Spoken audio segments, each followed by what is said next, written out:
Hello friends, welcome to Jeevanya's kitchen.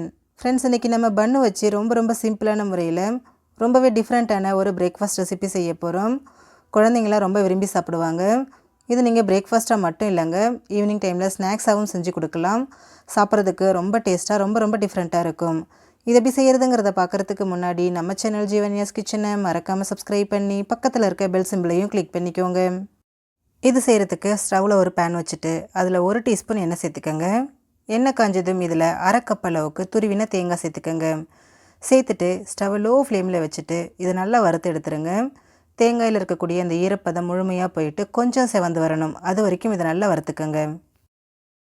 பாருங்கள், தேங்காய் நல்லா வறுபட்டு லைட்டாக நிறம் மாதிரி செவந்து வந்திருக்கு. இப்போ இதை எடுத்துகிட்டு ஒரு கிணத்துக்கு மாற்றி வச்சுடுங்க. இது நல்லா ஆறி வரட்டும். இது நல்லா ஆறினதுக்கப்புறமா இதில் 2 டேபிள் ஸ்பூன் அளவுக்கு முந்திரி பருப்பை ஒன்றும் பாதியமாக உடச்சிட்டு இது கூட சேர்த்துக்கோங்க.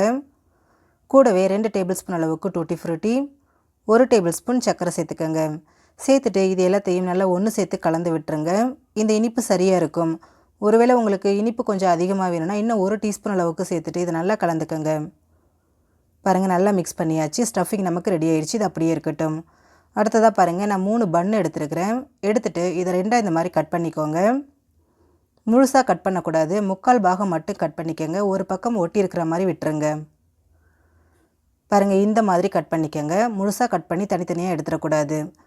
இந்த மாதிரி கட் பண்ணதுக்கப்புறமா இதில் பட்டர் சேர்த்துக்கோங்க. ரூம் டெம்பரேச்சரில் வச்சுட்டு அதுக்கப்புறமா எடுத்து இந்த மாதிரி அப்ளை பண்ணிங்கன்னா அப்ளை பண்ண ஈஸியாக இருக்கும்.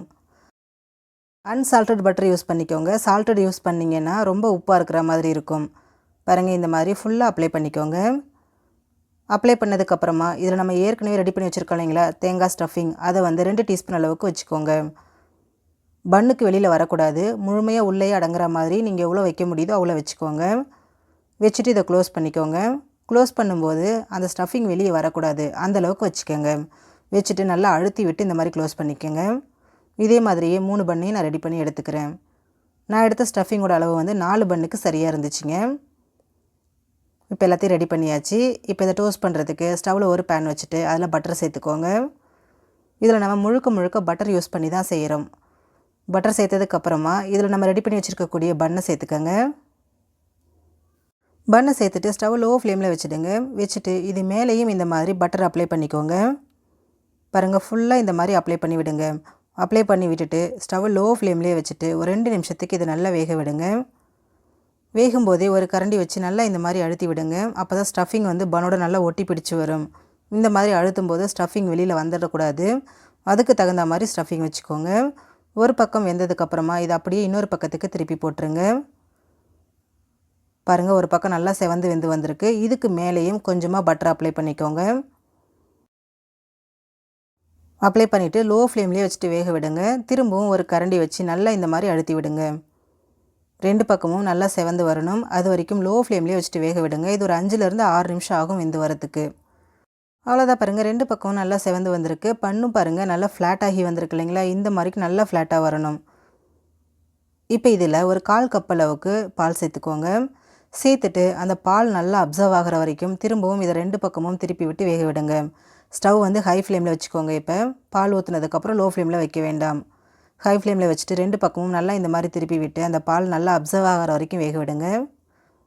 1 நிமிஷத்துலேயே பாருங்கள் பால் எல்லாத்தையும் நல்லா அப்சர்வ் பண்ணிக்கிச்சு. இது கொஞ்சம் ட்ரை ஆகணும், அது வரைக்கும் வேகட்டும். பாருங்கள், 2 பக்கமும் நல்லா ட்ரை ஆகி வந்திருக்கு.